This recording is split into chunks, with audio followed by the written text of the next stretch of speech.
Tajikistan, the fact that you are landlocked has indeed a dramatic impact in making difficult the recovery from COVID-19. And so the impact of COVID-19 has been disproportionately strong in relation to small states, and at the same time, small states have shown probably the best examples of effective response to COVID-19. Now, looking now at where we are, I think we have two absolute priorities in relation to COVID-19. The first absolute priority is to improve international cooperation, if possible. We have not yet seen member states willing to define in common their strategies of response. We see that each country is still more or less following its own strategy, and at regional level we have some examples of cooperation that have been more or less effective, but by and large we still have very, I would say, different responses. And you are in the United States. I mean, just to give you an example that you all know very well, I cannot go to Vermont because I have a quarantine coming from New York to Vermont, so I cannot go to see the foliage.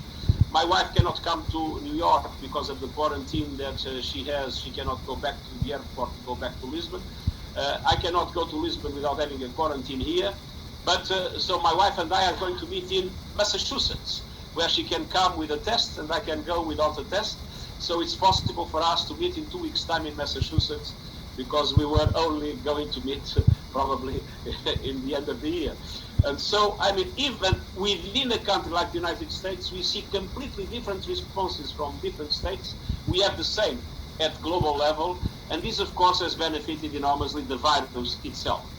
Will it be possible to, and my hope is still in the G20 capacity to put together a more effective global strategy of response? Will it be possible? But at least there is one area in which that cooperation is possible, and it is essential that it materializes. And it is the vaccine and treatment that I mentioned, not to mention the tests, but essentially the vaccine now. Thank you very much, Mr. Ambassador. This is Antonio I have Guterres. to say that my team took this meeting very seriously, and they prepared campaigning for a second term to continue to steal money. Here. But I always enjoy enormously the informal character of our meetings, so I'll put aside this paper that asking for your forgiveness if I say something inconvenient and out of the control of the system. First thing I'd like to say is the best examples of effectiveness in fighting the COVID, some of the most powerful countries around the world. Second, having said so, it is also true that small states, or a large number of small states, have been particularly impacted by the COVID-19 and its consequences, namely in the economic and social dimension. It is true that many small states before the COVID were already particularly vulnerable, either because of the impacts of climate change, small island. It is vital to do everything possible to make it happen. We have the COVAX that has now 156 countries involved, and all the main agencies involved, Gavi, CEPI, the World Health Organization, the Global Fund. But the COVAX is still dramatically underfunded. And at the same time, we have seen many countries finding commercial solutions, or hoping to find commercial solutions for their own populations. Some of them at the same time participating in the COVAX and having, I would say, what is reasonable, an approach to protect their citizens, but also to cooperate with international efforts. But others only focus on their own citizens. And for me, it is not yet clear whether we'll be able to mobilize the funds necessary to make the COVAX fully effective.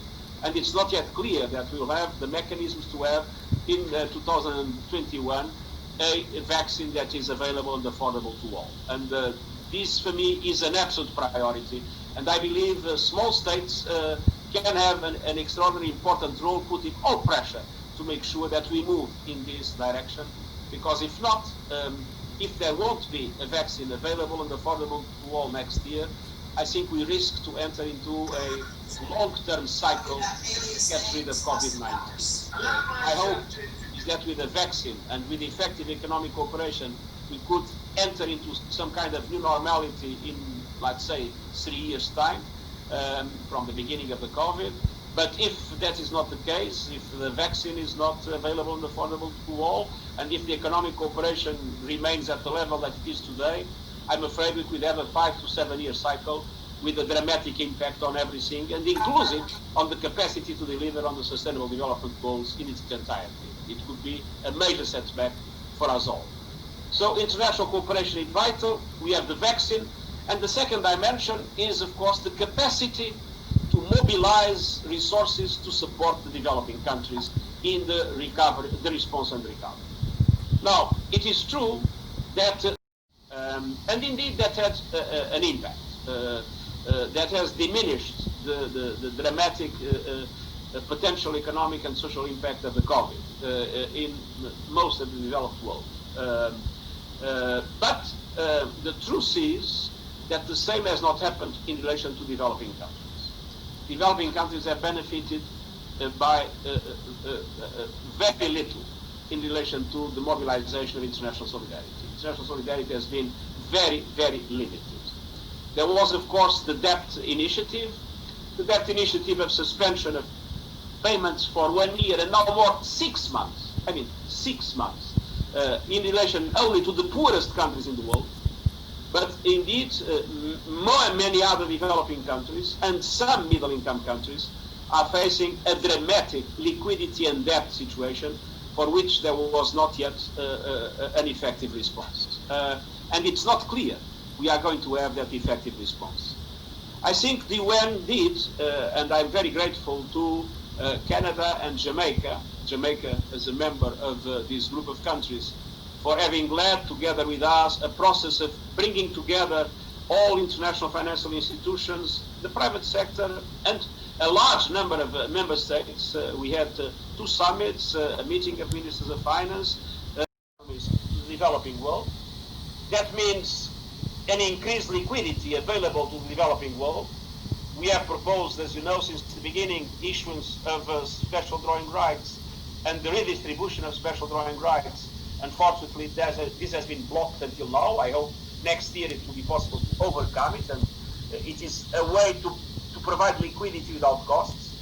It's true that the liquidity that was provided to the largest developed countries had an impact in some middle-income countries that had a better fundamentals situation and could have access to financial markets, but other middle-income countries and most of the developing countries are in a very dramatic situation in relation to liquidity and in relation to debt. And in relation to debt, I think from the beginning we said that we would need these measures of suspension to be at least 2 years until the end of 2021, and we said that they should be enlarged to a number of other countries that are developing or middle-income countries and have difficulties of access to financial markets. Unfortunately, this has not happened yet. There is, of course, the intention to have a case-by-case approach to debt relief, but all these very slow, and to be honest, I'm not very optimistic about the capacity to provide an effective support to the developing countries, unless it will be possible, and I believe this must be something in which we all must be fully engaged, unless it will be possible, after what was still a timid response in the Bretton Woods system meetings, and we can understand that this was a particularly difficult meeting of the Bretton Woods system, as we are 2 or 3 weeks before the elections of the biggest economy in the world, so it was not exactly the moment for the Bretton Woods system to have the possibility to take bold decisions. But I hope that next year, both at the Bretton Woods system, and we have there, I would say, a very strong commitment of Kristalina Georgieva from a more political perspective. Will countries, governments, political movements understand that the vulnerabilities that were shown by the COVID, by the inability until now to address effectively climate change, by the lawlessness in the cyberspace, by even the risks of nuclear proliferation, and by all the negative aspects of inequality that undermine social cohesion in many countries, and we see the result in the way elections are taking place in so many places with so many dramatic circumstances of instability. Will people understand that these vulnerabilities need to be addressed with international solidarity, with unity? that we can define a number of global commons for which we need better global governance, reforming, if possible, some of our institutional frameworks, reforming processes in which we deal with those problems, and strengthen multilateralism, strengthen international cooperation, and strengthen the sense of solidarity that we need. Or on the other hand, will each one by itself, populist and nationalist approaches that we have seen proliferating in the world, gave the upper end, and it will be very difficult to define those global commons and to have some kind of global governance of shared sovereignty in addressing those global commons to allow for the Agenda 2030, the Sustainable Development Goals to be effectively promoted worldwide, to allow for climate change to be effectively responded, to allow to have the capacity to make our multilateral institutions work better. I have to say that I'm not totally pessimistic about it. And the reason is, when I look into the way populist approaches dealt with the COVID, they in general failed. And this was noticed by public opinions. So I'm hopeful that there will be a kind of a pushback against the pushback of populism, a pushback against the pushback much involved with the growing pressure of civil society, the growing enlightenment of the business community in the world in relation to the problems of our common interests. I hope that there will be pressure on governments in order to understand the need of strengthen solidarity and of strengthen multilateralism. And there is one area in which I'm particularly hopeful, and that is the possibility to build in 2021 a global grand coalition for carbon neutrality and for net zero net zero emissions, hopefully in the horizon of 2050. We have side wins. We see the civil society, the business community very active in the United States. JPMorgan just made a very interesting announcement just a few days ago, and we see the asset managers, the financial entities, the banks assuming more and more leadership and asking governments. We see it also in Japan, and I'm hopeful that Japan will also be a country coming to the Net Zero Alliance. We have seen it in Korea, and we see the fantastic response that small states gave to our summit last year, and so many small states have already proclaimed their commitment to carbon neutrality by 2050. And seeing what's happening in the private sector, seeing that this is moving forward in so many areas, I'm hopeful that we will be able in 2021 to really build that grand coalition for net zero, involving the need for all countries, all cities, all companies, all banks to have a transition for net zero strategy and plan, and to be able to have disclosure of risks and disclosure in the financial systems, and the G20 might make that disclosure mandatory. So, I mean, this would be, if I would have to choose a priority next year for the increase of multilateral cooperation beyond the response to the COVID, I would choose the mobilization of the international community for a big alliance for net zero, linked to what it is, a global approach of the Decade of Action for the Sustainable Development Goals. And I've been already talking too much time, so I will shut up now. Thank you.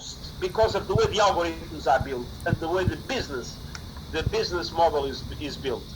So independently of the concrete efforts to fight misinformation, as we have done with Verify and with some companies are doing, honestly, trying to limit those impacts, I think in our global discussions about the governance of the digital world, the question of the business models of the social networks is a very important one.